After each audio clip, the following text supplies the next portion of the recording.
रीइंकार्नेटेड की last episode के and पे हमने देखा था ज़ोरो जुंची से कहती है मेरे पास तुम्हें बचाने का एक अच्छा प्लान है, तुम चाहो तो मैं तुम्हें यहाँ से निकाल सकती हूँ। वो उसे अपने बारे में बताती है। वो उसे कहती है मैं ब्लू विंड इंपीरियल सिटी की रहने वाली हूँ। मेरे होम टाउन से 10 दिन के बाद कोई बंदा मुझे लेने के लिए आने वाला है। वो यहाँ पर मुझे पिक करने के लिए आएगा तो मैं उनसे रिक्वेस्ट करूंगी कि वो तुम्हें भी हमारे साथ ले चले, तुम्हें भी अपने साथ ब्लू विंड इंपीरियल सिटी में ले जाऊंगी। हम लोग एक बहुत ही पावरफुल हाई लेवल के परफॉर्म्ड एरियल बीस्ट के ऊपर बैठकर सफर करेंगे और कोई भी हमें पकड़ नहीं पाएगा। जाओजी उसकी बात सुनते ही बहुत ज्यादा हैरान हो जाता है। तो उसके चेहरे के एक्सप्रेशन देखने के बाद उसे कहती है अब तुम्हें क्या हुआ, तुम अपने चेहरे के इस तरह के एक्सप्रेशंस क्यों दे रहे हो। साउची बहुत ज्यादा रोमांटिक हो जाता है और जल्दी से आगे बढ़कर उसे कहता है सीनियर सिस्टर कहीं ऐसा तो नहीं है कि तुम्हें मुझसे प्यार हो गया है, इसी वजह से तुम मेरी इतनी ज्यादा परवाह करती हो, यहाँ तक कि तुम मेरी जान बचाने के लिए सब कुछ दांव पर लगाने को तैयार हो। ज़ोरो आगे से शर्माना भी शुरू कर देती है और साथ ही गुस्से में भी होती है कि ये तो है ही बेवकूफ। वो उसके माथे पे फ्लिक करती है और उसे कहती है बेवकूफ गधे कहीं के, पता नहीं तुम्हारे दिमाग में क्या चल रहा है, मैं तुम्हारी सीनियर सिस्टर हूँ और ऐसा कुछ भी नहीं है, तुम्हारे जैसे छोटे लड़के में मुझे कोई भी इंटरेस्ट नहीं है। जाओची उसे कहता है सीनियर सिस्टर तुम्हें पता है ना कि अगर तुम यहाँ पर मेरी हेल्प करने की कोशिश करोगी तो तुम भी जाओ सेक्टर को अपना दुश्मन बना लोगी। मैं नहीं चाहता कि मेरी वजह से सीनियर सिस्टर किसी मुश्किल में पड़ जाए। ज़ोरो से कहती है तुम्हें मेरे लिए परेशान होने की जरूरत नहीं है, अब जबकि मैंने तुम्हारी हेल्प करने का फैसला किया है तो इसका मतलब ये है कि मैं इस बारे में श्योर हूँ कि मैं तुम्हें प्रोटेक्ट कर सकती हूँ और साथ ही मैं अपना भी ख्याल रख सकती हूँ। मेरी फैमिली बैकग्राउंड इतनी भी सिंपल नहीं है। जाओची उसकी बात सुनने के बाद काफी खुश हो जाता है और उसे कहता है ठीक है सीनियर सिस्टर, 10 दिन के बाद जब मुझे सेक्टर से निकाला जाएगा तब सभी कुछ तुम्हारे कंधों पर होगा, तुम्हें मेरी जान बचाना होगी। इसके बाद जब मैं यहाँ से जिंदा बचकर निकल जाऊंगा तो मैं तुम्हारे इस एहसान का बदला जरूर चुकाऊंगा। ज़ोरो से कहती है जूनियर ब्रदर अगर तुम वाकई मेरे एहसान का बदला चुकाना चाहती हो तो मैं चाहती हूँ कि तुम जिंदा रहो तब तक जब तक मैं अपने एहसान का बदला तुमसे ले नहीं लेती। जब टाइम आएगा मैं खुद ही तुम्हें बता दूंगी मुझे तुमसे क्या चाहिए। तो ज़ोरो उसके साथ बात करने के बाद वहाँ से चली जाती है जबकि हमारा लिनफेंग अपने रूम की तरफ वापस आ रहा होता है। मोली जाओची से कहती है तुम दोनों का तो आपस में कोई भी ताल्लुक नहीं है, ना ही तुम दोनों का आपस में कोई ब्लड रिलेशन है और ना ही तुम दोनों को कोई गर्लफ्रेंड बॉयफ्रेंड हो। दोनों ने सिर्फ एक दूसरे से थोड़ी बहुत बातचीत की है, लेकिन वो लड़की जहाँ पर अपनी जान को दांव पर लगाकर तुम्हारी हेल्प करने को तैयार है, और उस लड़की का असली मकसद क्या है। जाओची उसे कहता है मुझे लगता है कि उसका वाकई में कोई ना कोई मकसद है, जहाँ पर मेरी हेल्प करना चाहती है, वो मुझे सेफ रखेगी और बाद में मुझसे अपना कोई ना कोई काम निकलवाएगी। जाओची उसे कहता है तो मेरा मकसद भी तो बिल्कुल वैसा ही है, ये तो हम दोनों के ऊपर डिपेंड करता है कि हम दोनों में से कौन अपने मकसद में कामयाब होगा। अगर वो कामयाब हो गई जो वो सब कुछ करना पड़ेगा जो वो चाहती है, लेकिन अगर मैं कामयाब हुआ मैं वो सब कुछ करूंगा जो मैं उसके साथ करना चाहता हूँ। नेक्स्ट सीन अगले दिन का दिखाया जाता है। जाओची अपने रूम में खड़ा होता है और कहता है मैंने अब काफी ज्यादा रिकवर कर लिया है, पूरी रात में बैठकर अपनी बॉडी को हील करने में लगा रहा, लेकिन अभी भी मैंने अपनी सिर्फ आधी मिस्टिक पावर को रिकवर किया है। जाओची कहता है चलो अब अपनी हीमनली पॉइजनस बीड के अंदर चलते हैं और वहाँ पर जाकर उस ड्रैगन कोर को देखते हैं, मेरे पास एक बहुत ही अच्छा प्लान है। तो जाओची जल्दी से अपने हीमनली पॉइजनस बीड के अंदर चला जाता है। ऐसी वो अपने हीमनली पॉइजनस बीड के अंदर जाता है तो वहाँ पर मोली बड़े ही आराम से सो रही होती है। जाओची उसकी तरफ देखता है तो उसके पास ही बैठ जाता है, शर्माते हुए कहता है मोली सोते हुए तो बहुत ज्यादा खूबसूरत लगती है, जरा इसकी बॉडी की तरफ देखो तो सही, इसने कपड़े भी नहीं पहने हुए। साथ ही वो कहता है लेकिन ये तो हमेशा ही बहुत ज्यादा खूबसूरत लगती है, चाहे ये सो रही हो या फिर जाग रही हो। उसके पास ही बैठा होता है कि उसी वक्त मोली कोई सपना देख रही होती है और वो अपने एल्डर ब्रदर का नाम पुकार रही होती है। जाओची कहता है जी यहाँ पर एल्डर ब्रदर किसको कह रही है, कहीं ऐसा तो नहीं है कि ये अपने मरे हुए बड़े भाई का सपना देख रही है। मोली सपना देखते हुए रोना शुरू कर देती है और वहीं पर अपनी बाहें फैलाकर कहती है एल्डर ब्रदर तुम अपनी बहन के सपने में दोबारा से आ गए, तो जल्दी से आओ और अपनी बहन को गले से लगा लो। तो सपने में उठकर हमारे जाओची के साथ लिपट जाती है और उसे कह रही होती है एल्डर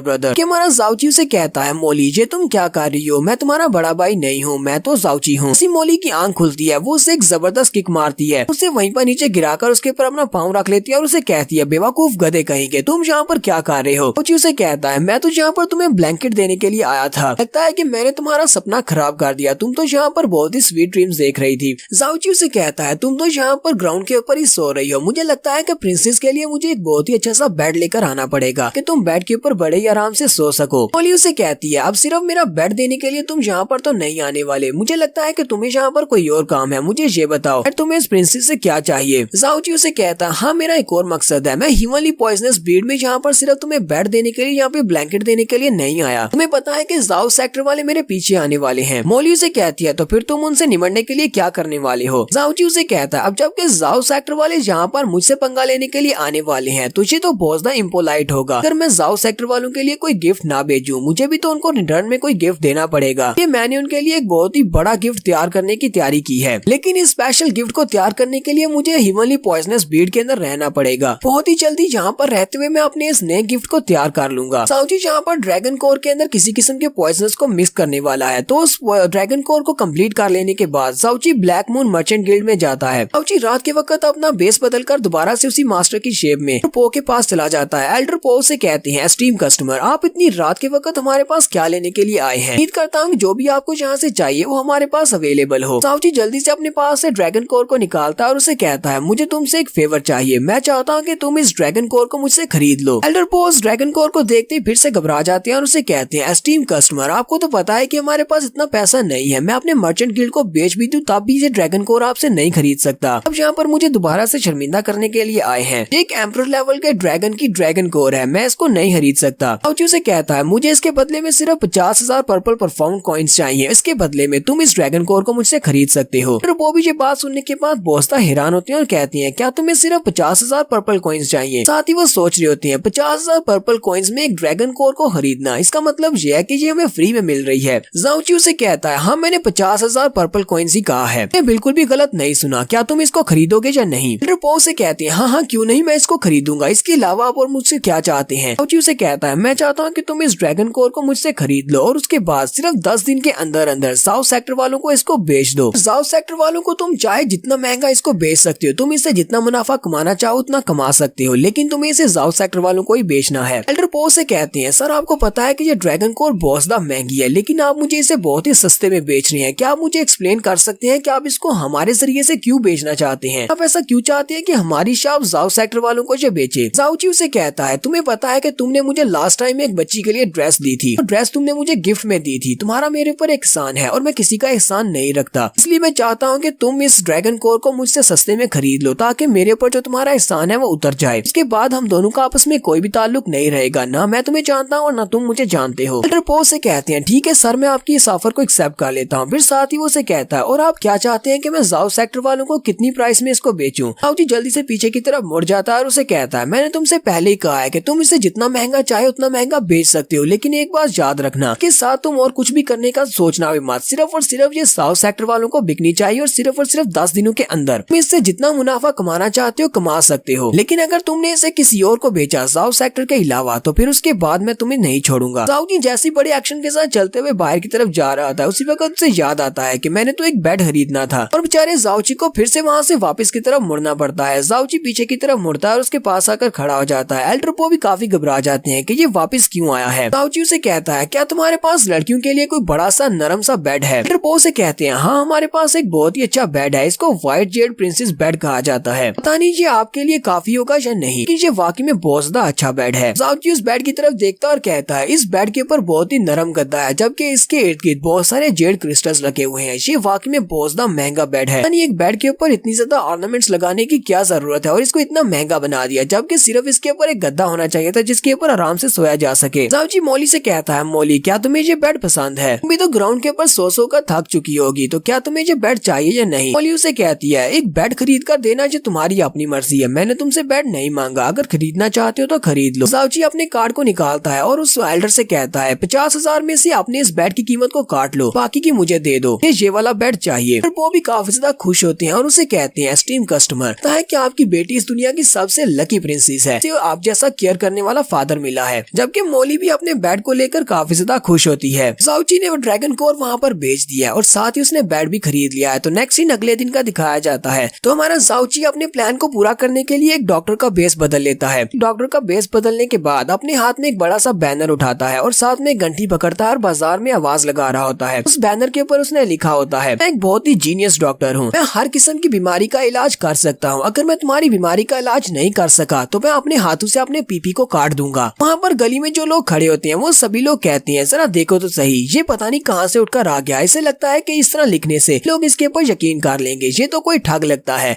कागज के ऊपर लिखा हुआ है कि ये एक जीनियस डॉक्टर है, ये अगर इलाज नहीं कर पाया तो ये अपने पीपी को काट देगा। आजकल इस तरह के बहुत सारे डॉक्टर घूमते हैं जो कि इस तरह बैनर्स लिखते हैं कि बड़ी बात कर देना तो आसान है, लेकिन किसी में इतनी हिम्मत नहीं है कि वो अपना पीपी काट सके। पता नहीं पैसा कमाने के लिए ये लोग क्या क्या करते हैं। साउची पूरा दिन गली में घूमता है लेकिन उसे कोई भी कस्टमर नहीं मिलता। वो सभी लोग उसे एक ठग समझ रहे होते हैं। साउची जाकर बैठ जाता है। मोली उसे कहती है, मुझे ये बताओ आखिरी लाइन का क्या मतलब है कि तुम अपना पीपी काट दोगे। साउची उसे कहता है, तुम आज सुबह से मुझसे कितनी बार पूछ चुकी हो कि अपना पीपी काट देने का मतलब क्या होता है। मैंने तो बस जहाँ पर एक जुमला बनाया है ताकि पढ़ने वालों को ये पढ़ने में काफी ज्यादा एक्साइटेड लगे। इसका कोई भी मतलब नहीं है। हमारी छोटी मोली को तो पीपी के बारे में पता ही नहीं है। आप लोगों को तो पता होगा कि पीपी किसको कहते हैं। मोली गुस्से के साथ उसे कहती है, प्रिंसेस को तुम्हारी बात पर यकीन नहीं है, मुझे सच्ची सच्ची बताओ कि पीपी काटने का मतलब क्या है। साउची उसे कहता है, मैंने तो बस ये बात इसीलिए लिखी है कि ये काफी ज्यादा अच्छी दिखती है और पढ़ने में आसान है। मैं यहाँ पर लिखता कि मैं अपना बाजू काट दूंगा, अपनी मेरिडियंस काट दूंगा, अपनी गर्दन काट दूंगा तो ये बहुत ज्यादा अजीब लगेगा, इसीलिए मैंने लिख दिया कि मैं अपना पीपी काट दूंगा।